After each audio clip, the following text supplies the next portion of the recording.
Hello everyone, আশা করি সবাই ভালো আছেন। অনেকে বাজিগারের সিড মিক্সটা দেখতে চেয়েছেন। সো আজকের ভিডিওটা এই টপিকের উপরেই করব। তো সিড মিক্সটা দেখানোর আগে একটা জিনিস ক্লিয়ার করে নিই যে এক একজন ব্রিডার এক এক রকমভাবে তার সিড মিক্সটা বানায়, তাদের রেশিও ডিফারেন্ট হয়। এখন আমারটার সাথে যে আরেকজনেরটা মিলবে বা আরেকজনেরটা যে আমার সাথে মিলবে, বা তাদের সিড মিক্সটা ভালো আমারটা ভালো না, আমারটা ভালো তাদেরটা ভালো না, বিষয়টা কিন্তু ঠিক এমন না। সবাই চায় তাদের পাখিগুলোকে তারা যাতে বেস্ট ফুড, বেস্ট এনভায়রনমেন্টের মধ্যে সবসময় রাখতে পারে। আচ্ছা, আরেকটা বিষয় সেটা হলো আমি সামার সিজনে মানে গরমের সময় আমি এক ধরনের সিড মিক্স বানাই, আর উইন্টার বা রেনি সিজন মানে ঠান্ডার সময় আমি ডিফারেন্ট রেশিওতে সিড মিক্সটা বানিয়ে থাকি। আমি আজকে যেই সিড মিক্সটা বানাবো সেটা হলো 10 কেজি পরিমাণের সিড মিক্স। সো রেশিওটা ওইভাবেই হবে। আপনাদের যাদের বেশি পরিমাণ লাগবে তারা ওইভাবে মাল্টিপ্লাই করে নেবেন, আর যাদের কম লাগবে তারা ওইভাবে হিসাবটা করে নেবেন। আমি আজকে যে সিড মিক্সটা দেখাবো সেটা হলো আপনার উইন্টার সিজনের জন্য। এটা চাইলে আপনারা রেনি সিজনেও ইউজ করতে পারবেন। আর সামার সিজনের জন্য যে সিড মিক্সটা ইউজ করব সেটা রেশিওটা একটু ডিফারেন্ট হয়। সো এটা আমি নেক্সট কোনো একটা ভিডিওতে আপনাদের দেখিয়ে দেবো।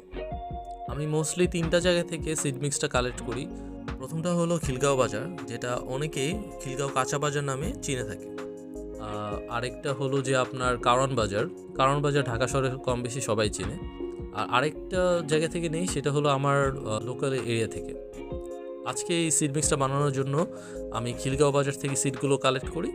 আপনারা যেখান থেকে কিনেন না কেন, সিডগুলো একটু ভালো কিনা সেটা একটু যাচাই বাছাই করে নেবেন, কারণ সব জায়গার সিড ভালো হয় না।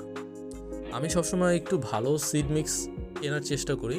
এখানে যদি আমার 5 টাকা 10 টাকা বেশিও যায়, তারপরেও আমি সবসময় চেষ্টা করি যে যাতে ভালো সিডটা আমি মানে কালেক্ট করতে পারি।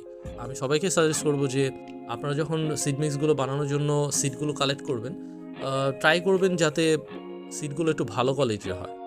অনেকের মধ্যে একটা ধারণা থাকে যে ভাই পাখি তো খাবে, এত যাচাই বাছাই করার কি আছে। তো আমি তাদের বলবো যে ভাই, আমরা যখন আমাদের জন্য একটা খাবার কিনি তখন কিন্তু আমরা অনেক যাচাই বাছাই করে কিনি। তো পাখিদের জন্য ট্রাই করবেন যাতে একটু ভালো কোয়ালিটির সিডগুলো দিতে পারেন, ঠিক আছে? আর দেখেন, খোলাভাবে কিনলে আপনার প্যাকেটে যে সিডগুলো পাওয়া যায় ওটার থেকে অনেক কম পড়বে আপনার, ঠিক আছে? সো একটু ভালো দিলে সমস্যা কি। আর পাখির জন্য যে জিনিসটা ভালো হবে সেই জিনিসটা কিন্তু আপনার জন্য মানে ফিউচারে ভালো হবে। আপনার পাখিগুলো অসুস্থ কম হবে। আপনারা যদি কেউ ব্রিডিং করান তাহলে ব্রিডিংয়ে দেখবেন যে রেজাল্ট ভালো হবে। সো এই আর কি। যাই হোক, অনেক কথা বলে ফেললাম আজকে। তো চলুন সিড মিক্সটা কীভাবে বানাই সেটা দেখাই। এই খিলগাঁও বাজারটা হলো খিলগাঁও রেলগেটের একদম কাছাকাছি। আপনি খিলগাঁও রেলগেট মোড়ে এসে কাউকে বললেই আপনাকে দেখায় দিবে যে খিলগাঁও বাজারটা কোথায়। আর আপনি বাজারে এখানে এদিক দিয়ে ঢুকে একদম শেষের দিকে সোজা গেলে একদম শেষের দিকে মশলার দোকান, এরপর কাপড়ের দোকান, এরপর কয়লার দোকান, মানে সব কিছু পার হয়ে একদম শেষের দিকে আপনার এই পাখির কিছু দোকান পাবেন। সেখানে আপনার সিড মিক্সগুলো পেয়ে যাবেন।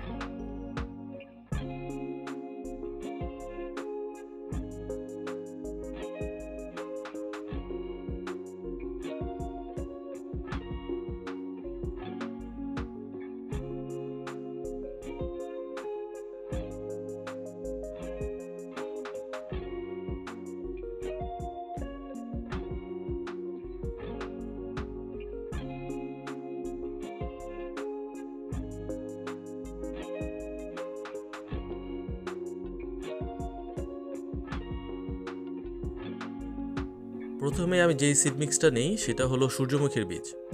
এটা দেখে অনেকে মনে করতে পারেন যে এটা হয়তো বা ছোট সূর্যমুখীর বীজ, কিন্তু আসলে এটা ছোটটা না, এটা ছোটও না, এটা বড়ও না। এটা বলতে পারেন মাঝারি সাইজের সূর্যমুখীর বীজ। এই সূর্যমুখীর বীজটা ব্রিডিংয়ের সময় অনেক হেল্প করে, তাই আপনারা এই সূর্যমুখীর বীজটা পাখিকে অবশ্যই খাওয়াবেন। এটা আমি 350 গ্রামের মতো দিয়ে থাকি। এরপর আমি যে সিডটা দিই সেটা হলো চীনা। এই সিডটা আমি 5 কেজি বা 5000 গ্রামের মতো দিয়ে থাকি। এরপর আমি যে সিডটা ইউজ করি সেটা হলো কাউন। এই সিডটা আমি 3 কেজি বা 3000 গ্রামের মতো ইউজ করি। এটা হলো বড় ধানটা আমি 1/2 কেজি বা 500 গ্রামের মতো দিয়ে থাকি। এরপর আমি যে সিডটা দিই সেটা হলো ক্যানারি আমি 350 গ্রামের মতো দিয়ে থাকি। এরপর আমি যে সিড মিক্সটা ইউজ করি সেটা হলো মিলেট 4 ধরনের হয়, আপনার yellow millet, white millet, black millet, red millet.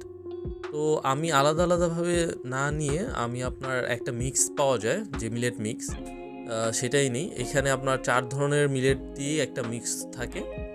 এই সিডটা আমি 350 গ্রামের মতো দিয়ে থাকি। এরপর আমি যে সিড মিক্সটা ইউজ করি সেটা হলো গুজি তিল। এই গুজি তিলটা আমি বেশি পরিমাণ দিই না, আমি এই গুজি তিলটা 200 গ্রামের মতো দিয়ে থাকি। এরপর আমি যে সিডটা দিই সেটা হলো তিসি, আমি তিসিও 200 গ্রামের মতো দিয়ে থাকি। এরপরে লাস্ট আমি যেটা ইউজ করি সেটা হলো হ্যাম সিড। এটা অনেকে শুধু উইন্টার সিজনে দিয়ে থাকে, বাট আমি এটা সবসময় দিই। আপনারা ট্রাই করবেন এই সিডটা দেওয়ার জন্য। যদিও জানি এটা একটু এক্সপেন্সিভ হয়ে যায়, বাট যদি বেশিও না দিতে পারেন অল্প পরিমাণ হলেও দেওয়ার চেষ্টা করবেন। আমি হ্যাম সিডটা 50 গ্রামের মতো দিয়ে থাকি। এটার উপরে ঢাকনাটা খুলে এখান দিয়ে সিড দিতে পারবেন। যারা বাজিগার পালেন তাদের জন্য এটা খুবই হেল্পফুল হবে। আপনাদের খাবারের যে ওয়েস্টটা সেটার পরিমাণটা অনেক কমে যাবে। সো আমি হাইলি রেকমেন্ড করব, যদি আপনাদের আশেপাশে পান তাহলে এটা ইউজ করে দেখতে পারেন। আচ্ছা, সিড মিক্স করার পর সিডগুলো দেখতে এমন হয়। সিডগুলো কিন্তু আপনারা অবশ্যই পরিষ্কার করে ধুয়ে রোদে শুকিয়ে পরে দিবেন। আমি নেক্সট একটা ডেডিকেটেড ভিডিও বানাবো কীভাবে সিড ক্লিন করবেন, কীভাবে সিডগুলো স্টোর করবেন।